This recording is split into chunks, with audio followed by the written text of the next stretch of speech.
শয়তান কার পেছনে বেশি লাগে জানেন? যারা দ্বীনের জন্য কাজ করে। শয়তান অন্য যে কারো চেয়ে তার পেছনে বেশি সময় ব্যয় করে, যাতে সে আল্লাহর অবাধ্য হয়। বিশেষ করে যখন সে একা থাকে, তারা বেশি ঝুঁকিতে থাকে, তাদের উপর বেশি আক্রমণ হয়ে থাকে। আমাদের মধ্যে কিছু ভাই ও বোন আছেন যারা ইসলামিক কর্মকাণ্ডে খুবই সক্রিয়, তারা অনেক ভালো কাজ করেন, কিন্তু একই সাথে তাদের কিছু খারাপ অভ্যাসও দেখা যায়। এগুলো পাপের কাজ। এটা এতই গুরুতর সমস্যায় রূপ নিয়েছে যে তারা এগুলোতে আসক্ত হয়ে পড়েছেন। তাদের সাহায্য দরকার। তাদের কি দরকার জানেন?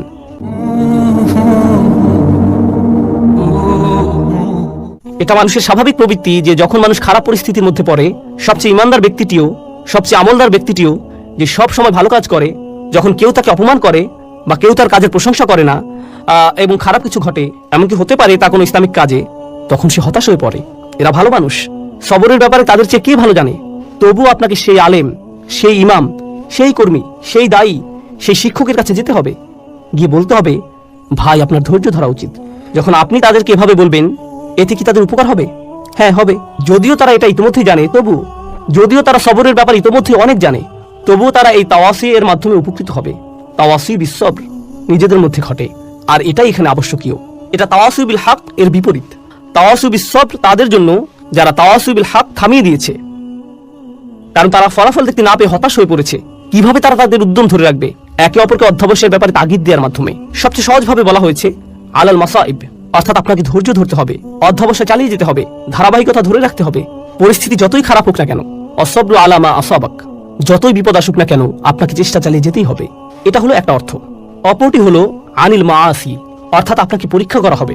যারা এই দিনের জন্য কাজ করছেন, তা যেভাবেই হোক না কেন, হয়তো আপনি আপনার বাসায় দিনী পরিবেশ তৈরি করতে চাচ্ছেন, বাইরে আপনি হয়তো অমুসলিমদের দিনের দাওয়াত দিচ্ছেন, হয়তো দানের জন্য অর্থ জোগাড় করছেন, এটা যেমনই হোক না কেন, আপনি ইসলামের জন্য কিছু করতে চাচ্ছেন। শয়তান কার পেছনে বেশি লাগে জানেন? যারা দ্বীনের জন্য কাজ করে।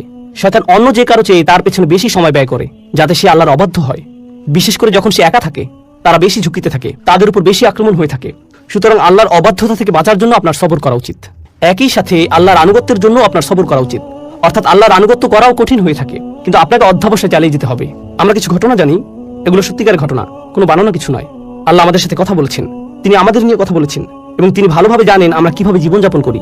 ফিহি যিকরিকুম, তুমি নিজেই এই সম্পর্কে জানো। আমাদের মধ্যে কিছু ভাই ও বোন আছেন যারা ইসলামিক কর্মকাণ্ডে খুবই সক্রিয়, তারা অনেক ভালো কাজ করেন, কিন্তু একই সাথে তাদের কিছু খারাপ অভ্যাসও দেখা যায়। এগুলো পাপের কাজ। এটা এতই গুরুতর সমস্যায় রূপ নিয়েছে যে তারা এগুলোতে আসক্ত হয়ে পড়েছেন। তাদের সাহায্য দরকার। তাদের কি দরকার জানেন? তাদের দরকার তাওয়াসি বিস সবর। তাদের কাউকে দরকার যে তাকে অনবরত উপদেশ দিবে, বলবে শোনো, তোমাকে চেষ্টা করতে হবে, তোমাকে সংযত হতে হবে। এই 4টি উপাদান সম্পর্কে আমি সবশেষ কয়েকটি বিষয় বলতে চাই। এর প্রথম বিষয়টি হচ্ছে, এই 4টি উপাদানই অতীতকালে বর্ণিত হয়েছে। ইল্লাল্লাযীনা আমানু অতীতকাল, ওয়া আমিলু অতীতকাল, ওয়াতাওয়াসাউ বিল হক, ওয়াতাওয়াসাউ সবগুলোই অতীতকাল। এর মাহাত্ম্য কি? যদি এভাবে বলা হতো ইল্লাল্লাযীনা ইউমিনুন ওয়া ইয়ামালুনাস সালিহাত ওয়া ইয়াতাসালুনা বিল হক ওয়া ইয়াতাসালুনা বিস সবর, তাহলে কি পার্থক্য হতো? বর্তমান কালে বললে কি হতো? অতীতকালে বলার কারণে বোঝা যাচ্ছে এখানে এমন মানুষের কথা বলা হচ্ছে যারা মৃত্যুর আগ পর্যন্ত সারাটি জীবন এই 4টি কাজ করেছে। সুতরাং এখন আপনি তাদের জীবনটি পর্যালোচনা করে দেখতে পারেন। আপনি তাদেরকে দেখে বলবেন, হ্যাঁ, তারা তাদের জীবনকে ইমানের দাবি অনুসারে অতিবাহিত করেছে। যখন আপনি তাদের জীবনের দিকে তাকাবেন, আপনি বলবেন তারা ভালো কাজ করেছে এবং তারা তাওয়াসু বিল হক করেছে, তাওয়াসাউ বিস সবর করেছে। অন্যভাবে বললে এটা সেই আয়াতটি পরিপূর্ণ করেছে যেখানে বলা হচ্ছে ওয়ালা তামুতুন্না ইল্লা ওয়া আনতুম মুসলিমুন, ভুলেও মুসলিম না হয়ে মৃত্যুবরণ করো না।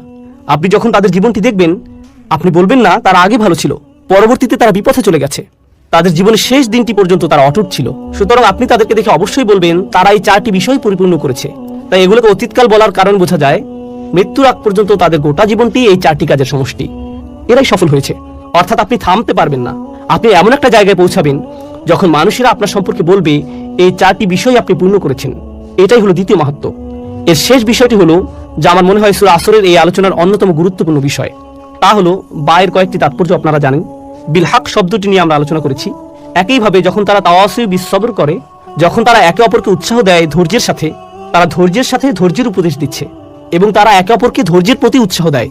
কেউ যদি বলে আমি তোমাকে ধৈর্যের সাথে উপদেশ দিচ্ছি আর আমি তোমাকে ধৈর্যের প্রতি উপদেশ দিচ্ছি, এই দুইয়ের মধ্যে একটা পার্থক্য আছে। এই দুইটি আসলে আলাদা বিষয়। ধৈর্য ও অধ্যবসায়ের প্রতি যেভাবে আমি তোমাকে উপদেশ দিচ্ছি, এতেও ধৈর্যের প্রয়োজন আছে।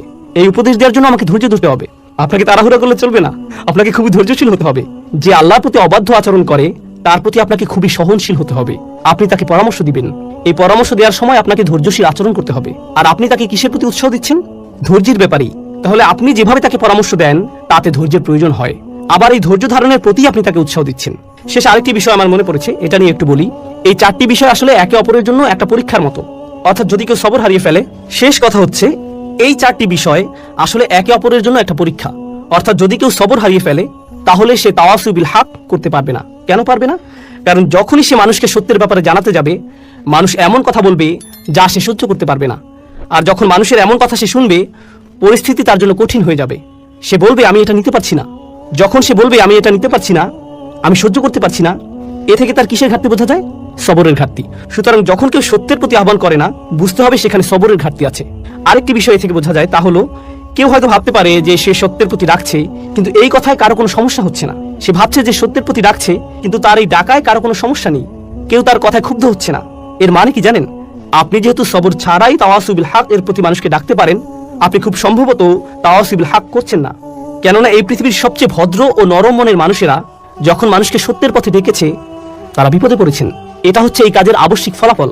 আল্লাহর সবচেয়ে ধৈর্যশীল রাসূলদের দিকে তাকান, নূহ আলাইহিস সালামের দিকে তাকান। তার পুরোটা জীবন ছিল দাওয়াতি কাজে পূর্ণ, আর পুরো জীবন জুড়েই ছিল সবর। কেননা তিনি মানুষকে যা বলেছেন তা মানুষকে বাধ্য করেছে তাকে অপমান করতে, কটু কথা বলতে, তার বিরুদ্ধে দাঁড়াতে। আর এজন্য প্রয়োজন হয় সবরের। আর যখন এই দুটিরই ঘাটতি হয়, যখন আপনি মানুষকে সত্যের প্রতি ডাকছেন না, আর সেজন্য আপনার সবর করারও কোনো প্রয়োজন নেই, যখন এই শেষ দুটির ঘাটতি হয়, যখন কারো মধ্যে এই দুটি থাকে না, তা থেকে আমরা কি বুঝতে পারি কিসের ঘাটতি আছে? প্রথম দুটি শর্ত, ঈমান ও ভালো কাজ। কারণ যতক্ষণ না আপনি নিজেই ভালো কাজ করবেন, খারাপ কাজ আপনার চোখে পড়বে না। যদি আপনি নিজে ভালো কাজের সাথে যুক্ত না হন, আপনি বুঝতে পারবেন না খারাপ কাজ করলে সমস্যাটা কি। কিন্তু যখন আপনি নিজের পরিবর্তন করবেন, আপনি হয়তো পার্টি করতেন, তারপর আপনি আল্লাহর কাছে ভালোভাবে তওবা করে তার আনুগত্য করতে শুরু করলেন। যখন আপনি আল্লাহর আনুগত্য করেন আর অন্যরা পার্টি করে, এতে আপনি বিরক্ত হন, তাদের জন্য আপনার খারাপ লাগে। আগে এতে আপনি কিছু মনে করতেন না, কিন্তু এখন আপনার মনে হচ্ছে তারা কিভাবে এটা করছে, আমার তাদেরকে থামানো উচিত, আমি নিজেই ভুল করেছি, আমি চাই না তারাও একই ভুল করুক।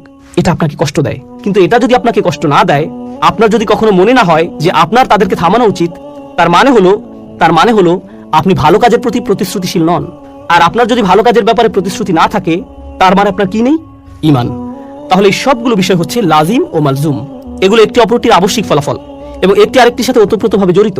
আমি অন্য সূরাগুলোর চাইতে এই সূরাটিতে অনেক বেশি সময় নিয়েছি। আমরা সূরা নাবা থেকে শুরু করেছিলাম, তখন একটি সেশনে একটি সূরা শেষ করেছি, কিন্তু এটা সূরা আসরের 4র্থ সেশন। আলহামদুলিল্লাহ, অবশেষে আমরা এটা শেষ করতে পেরেছি। কেন জানেন? কারণ আমার মনে হয়েছে এটা সবচেয়ে ছোট সূরা। এটা এমন একটি সূরা যা মুখস্থ করা খুবই সহজ। আমাদের বেশিরভাগই এটা আত্মস্থ করে ফেলেছে, কিন্তু এটা সবচেয়ে ভারী সূরা। এই সূরার ওজন সবচেয়ে বেশি। আপনি আপনার জীবনকে কিভাবে দেখেন তা এই সূরাটি পুরোপুরিভাবে পরিবর্তন করে দেবে। আপনি কিভাবে আপনার পরিবারের সাথে আচরণ করেন, আপনার দৈনন্দিন জীবন যা আপনি অর্জন করেছেন, যা এখনো অর্জন করতে পারেননি, তার চেয়েও বড় কথা সফলতা এবং ব্যর্থতা বলতে আপনি কি বোঝেন, এই সূরাটি এই সব কিছুর প্রতি আপনার মনোভাব পরিবর্তন করে দেবে। ডক্টর ফাদল সালেহ আস-সামিরাই বলেছেন, কোন সূরার শুরু কোনো না কোনোভাবে এর শেষ অংশের সাথে সম্পর্কিত, কোন সূরার শুরুর অংশ তার শেষের অংশের সাথে যুক্ত। এই সূরার শুরু কি ছিল? একটি আয়াত, ওয়াল আসর, যা দিয়ে বোঝা যায় যে আপনার সময় শেষ হয়ে আসছে।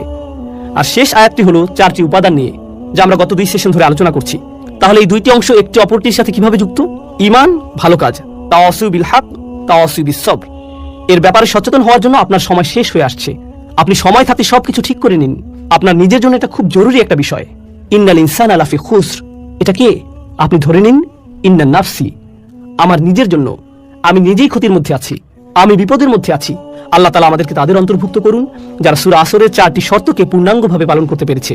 আল্লাহুম্মা জাআলনা মিনাল্লাযিনা আমানু ওয়া আমিলুস সলিহাত ওয়া তাওয়াসাউ বিল হক ওয়া তাওয়াসাউ বিস সবর। বারাকাল্লাহু লি ওয়া লাকুম ফিল কুরআনিল হাকীম ওয়া নাফা'নি ওয়া ইয়্যাকুম বিল আয়াতি ওয়া যিকরিল হাকীম। আসসালামু আলাইকুম ওয়া রাহমাতুল্লাহি ওয়া বারাকাতুহু।